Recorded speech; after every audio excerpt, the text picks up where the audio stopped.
Louise, tell us about Mooroolbark Theatre Group.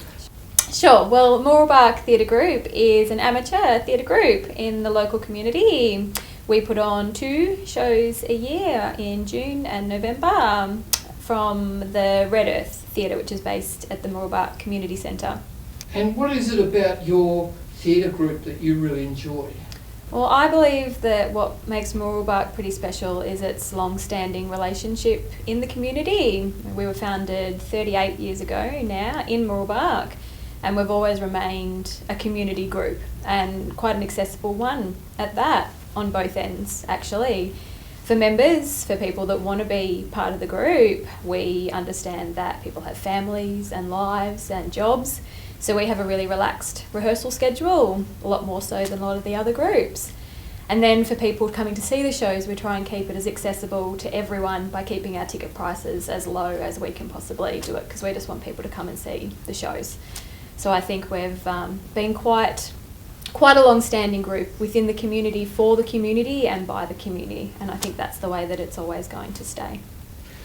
Tell me, how many people are involved with your group? Well, currently our member base is around about 30, although I think we've got affiliate members around 100. It obviously changes from year to year as people come and go, but we've had some very, very long-standing members that are still part of the group, play after play after play, which is always a really lovely thing to have as a solid base for new people to come in and out of, so there's always that structure there, so to speak. We need to be close, don't we, George? I'll see if I have anything nearby, Mr. Picton. Don't bother to get up, George. And I'll put our security onto that intruder, Mr. You've got a show coming up. Tell us about it. We do. So we've just cast it, actually, so we're only just in beginning stages of rehearsals for it. So it's our November production, and this time we're doing Out of Order, which is a comedy by Ray Cooney, which we're actually very, very excited about this one. It's a very funny play. We think audiences are going to really enjoy this one.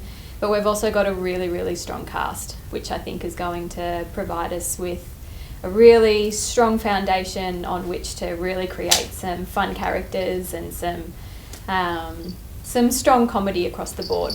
So we've got our show run from the 3rd to the 12th of November, and we've just added a matinee performance as well this year, which is something new for this season.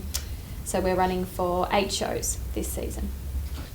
Louise, tell us a bit about the storyline of the show. Sure. So Out of Order, this time we are in London in the Westminster Hotel, and we have Richard, who is a politician, meeting with Jane, who is a secretary for the opposition, to start a torrid affair. However, they never actually end up doing so, because instead they discover a dead body dangling into their room from the window. Of course, they don't call the police or even the hotel manager. They call George, who is Richard's personal private secretary. You told Mr. Pigton about the dead body? Yes. You mean there is a dead body? You told me there wasn't. No, I didn't. I said to tell the manager there wasn't. And together, the 3 of them try and deal with the situation in as ridiculous ways as humanly possible. Mr. Willis, could I return to the dead body in the cupboard? I knew you'd come to my aid, George. Oh no. First of all, I just want to know how the dead body moved from the window out there to the cupboard in there.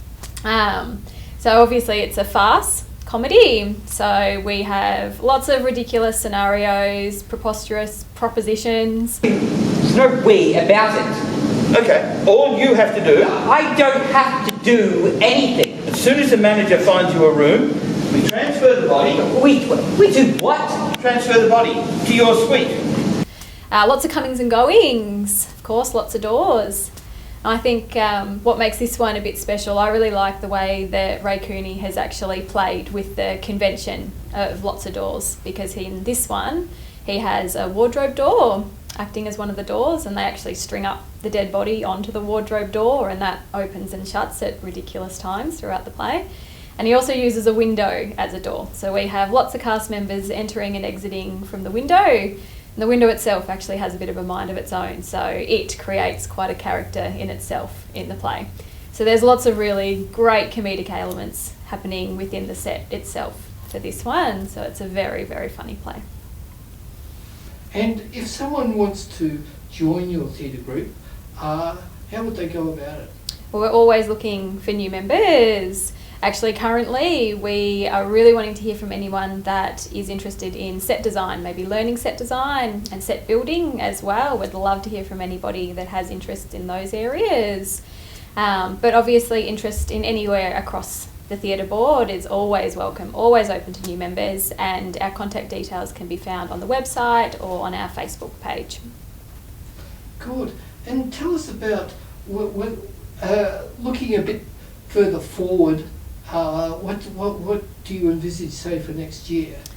Well, I think it's not just next year, but for the next few years, Mooroolbark we've been in an interesting stage at the moment, actually. It's a bit of an exciting time for Mooroolbark because we've always had a very, very loyal, long-standing audience base, a lot of which has been with us almost right from the start, which has been so fantastic for us.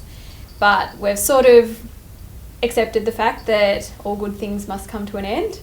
And so we've sort of been working with the challenge of how do we maintain that audience base and respect it and still provide it with what it's always expected from us, whilst also opening ourselves up to something new and a new audience base, which obviously we're going to need to continue to prosper in the future. So I think ultimately what we've been trying to do of late and moving into the future is sort of to understand what it is that makes us Mooroolbark and to really solidify that, strengthen it even if we can, and then which parts maybe need just a bit of a polish up and which parts we can maybe tweak and open ourselves up to something new so that we can remain fresh, ongoing, and maintain our presence going into the future. So we've got some exciting times at the moment, and moving into the future we're all really excited about where we're at currently and where we're heading. So it's actually a really exciting time to join the group if you're wanting to, and certainly an exciting time if you're wanting to come and see the shows, because I believe that they're stronger than ever at the moment.